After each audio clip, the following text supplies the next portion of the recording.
जय माता दी। स्वागत है आप सभी का वैदिक गर्भ संस्कार में। कल से आषाढ़ माह की गुप्त नवरात्रि कई शुभ संयोग के साथ शुरू हो रही है।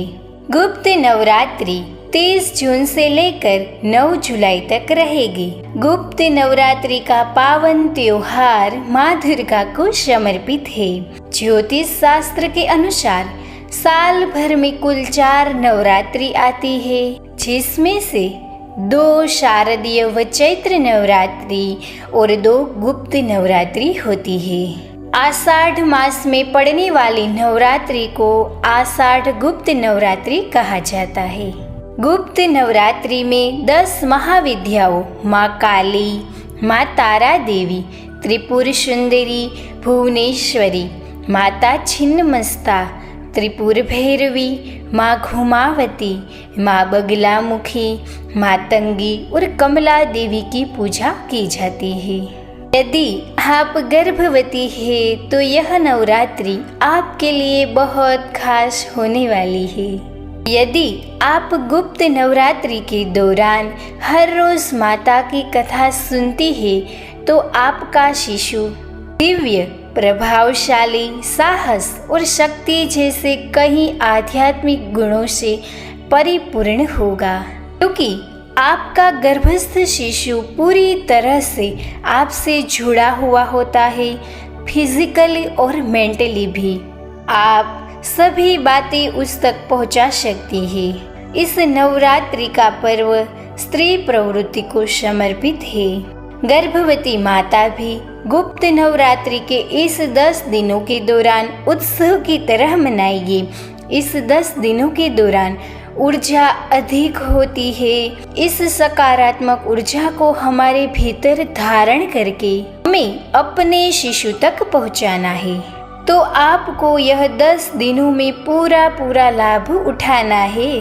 तो इसीलिए हर गर्भवती माता माता रानी के सभी स्वरूपों की कथा सुनकर, माता के सभी गुणों को अपनाकर हमें जो शक्ति मिलती है, माता के सभी गुणों को अपनाकर हमें जो शक्ति मिलती है, वह सीख हमें यह 10 दिनों में माँ दुर्गा के 10 स्वरूप की आराधना करके हमारे शिशु को प्रदान करनी है।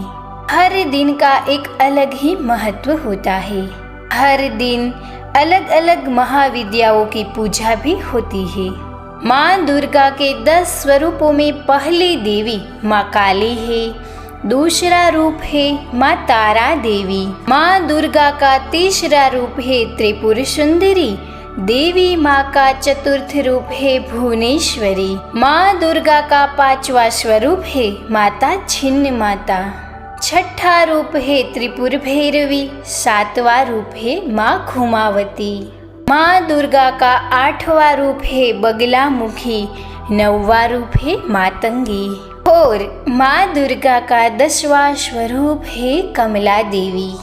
तो चलिए इस गुप्त नवरात्रि के दौरान माता के 10 महाविद्याओं के गुण एवं कथा सुन के शिशु में आध्यात्मिकता का संचार करते हैं। माँ हमें उसे सूक्ष्म शक्तियों को आशीर्वाद के रूप में प्रदान करती है और वही आशीष हमारे शिशु को भी प्राप्त हो।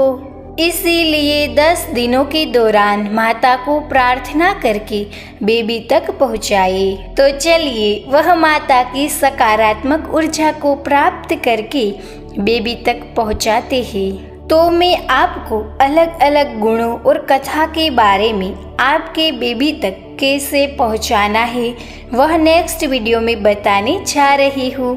इसीलिए इस गुप्त नवरात्रि के 10 दिनों के दौरान मेरे साथ जुड़े रहिए। तो इस वीडियो को लाइक कर दीजिए, शेयर कीजिए। अभी तक सब्सक्राइब नहीं किया तो सब्सक्राइब कर दीजिए, क्योंकि आने वाली हर एक वीडियो आपको सबसे पहले मिलती रहे। धन्यवाद।